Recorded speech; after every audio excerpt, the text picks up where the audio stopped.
गुस्से में अब अभीरा अपना सच खुद ही दादीसा के सामने रखने का फैसला करती है। पूरे परिवार के सामने ऐसा खुलासा होने वाला है जिसकी किसी ने भी कल्पना नहीं की होगी। घर का माहौल पहले से ही तनाव से भरा हुआ है। हर किसी के चेहरे पर चिंता साफ दिखाई दे रही है क्योंकि अरमान का अब तक कोई पता नहीं चल पाया है। दादीसा लगातार इसी बात को लेकर अभीरा को दोषी ठहरा रही हैं। उन्हें लगता है कि अगर अभीरा अरमान को इस घर से लेकर नहीं गई होती तो आज यह दिन कभी नहीं देखना पड़ता। जैसे ही दादीसा की बातें हद पार करने लगती हैं, अभीरा खुद को रोक नहीं पाती। वह भावुक होकर कहती है, दादीसा, आखिर कब तक आप अपनी हर गलती का दोष किसी और पर डालती रहेंगी? आपने ही कहा था कि मैं अरमान को इस घर से लेकर चली जाऊं। आपने ही उसे इस परिवार से दूर होने पर मजबूर किया था। आज अगर वह हमारे बीच नहीं है तो उसके लिए सिर्फ मैं जिम्मेदार नहीं हूं। अभीरा की यह बात सुनकर पूरे घर में सन्नाटा छा जाता है। किसी को भी उम्मीद नहीं थी कि वह इतने सालों का दर्द एक ही पल में सबके सामने रख देगी।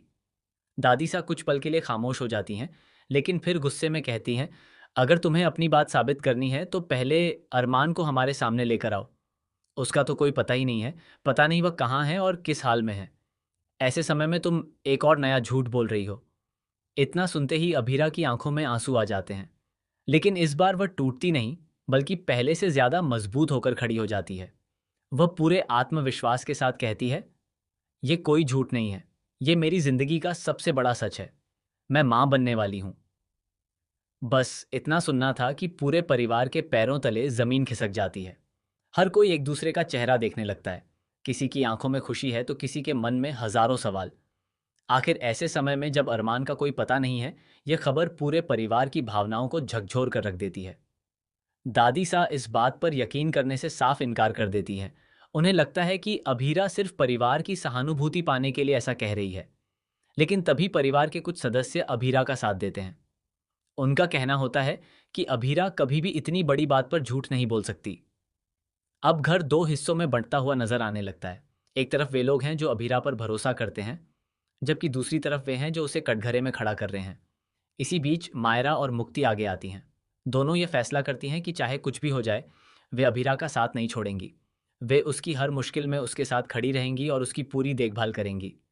दोनों ये भी कहती हैं कि अब सबसे बड़ी जिम्मेदारी आने वाले बच्चे की है, इसलिए अभीरा को किसी भी तरह का तनाव नहीं लेना चाहिए। लेकिन कहानी यहीं खत्म नहीं होती। परिवार को तभी एक ऐसी जानकारी मिलने वाली है जिससे हर कोई हैरान रह जाएगा। अरमान को लेकर एक नई उम्मीद जन्म लेती है और सभी को लगने लगता है कि शायद वह सुरक्षित हो। अब सभी की नज़रें इस बात पर टिक जाती हैं कि आखिर अरमान कब लौटेगा, और जब उसे यह पता चलेगा कि वह पिता बनने वाला है, तब उसका क्या रिएक्शन होगा। दूसरी तरफ दादी सा भी अंदर ही अंदर अपने फैसलों को याद करने लगती हैं। उन्हें पहली बार एहसास होने लगता है कि कहीं उनकी जिद ने ही पूरे परिवार को बिखेर तो नहीं दिया। हालांकि वह अभी भी अपने चेहरे पर कठोरता बनाए रखती हैं, लेकिन उनके मन में पछतावे की शुरुआत हो चुकी है।